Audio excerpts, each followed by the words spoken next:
When we first found out we were pregnant with our second child, of course, we were ecstatic. Matt's dad has a congenital heart defect, so our OB, Dr. Bobo, ordered fetal echoes. Dr. Ayers did our fetal echo, I think right around 22 weeks, and noticed some, what she called turbulence, around his aorta.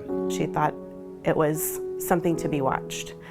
So we came back when I was 30 weeks pregnant and had another fetal echo repeated. And at that time, Dr. Ayers confirmed that it was coarctation of the aorta. So we were monitored by our OB-GYN as well as the maternal fetal medicine group with multiple ultrasounds to keep an eye on Luke's growth while in utero. There was never a question about where he would be taken care of. I don't know how many times I asked myself or someone asked me, gosh, isn't it sort of amazing, a divine intervention, whatever you want to call it, that we both work here and I work in the heart center, and so and then to have a child with congenital heart disease, it's sort of, I'm getting chills talking about it. It's sort of a full circle kind of deal, and I knew the team, I trusted the team, nurses and physicians, and I knew that we were going to be in excellent hands. Kelly started having her contractions actually here at work at her desk. So we walked across the bridge to our OB's office and got checked out, and she said, I think we're gonna have a baby today. An entire team from the NICU was ready to go because of his diagnosis. After they're born, you have to wait for the holes in the heart to close, and it's a waiting game at that point. One of the echoes that was done while he was in the NICU showed that his coarctation was very mild and he wouldn't be in any type of emergency situation. So we took him home, went on about our lives for the next month or so, and then we had our follow-up echo with Dr. Ayers, and that's when they found that the coarctation had narrowed more, and she basically said it was time for surgery. I was sort of embarrassed to ask them because I work here and I should know these things. We just had to say, okay, we need to know these things, we need to feel comfortable with it, even if I didn't feel like it was the smartest question in the world. I wanted to ask it to make sure that we knew what to expect and how we could care for Luke and any of those types of questions that came up.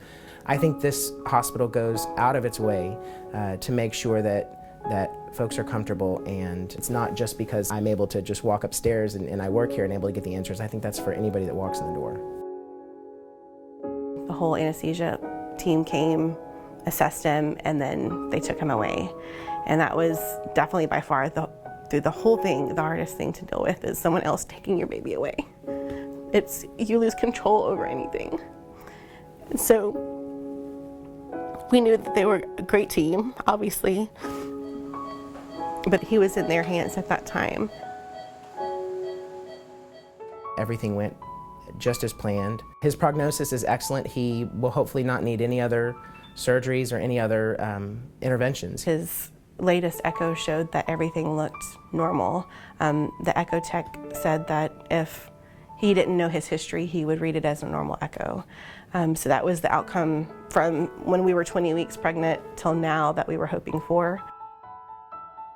It certainly brought a whole new perspective for me, who's now been on the other side as a parent of a patient. I mean, it's impacted how I do my job on a daily basis and really ensuring that we are putting all effort and all resources into making sure that the patient experience is fantastic from the beginning to the end. The whole cardiology team and the whole surgery team, they're just second to none. Like you can't get any better than this. And to have them not only near where we live, but where we work. We're very lucky and blessed to have been a part of the Texas Children's team and have received the level of care that we did. And so we're eternally grateful.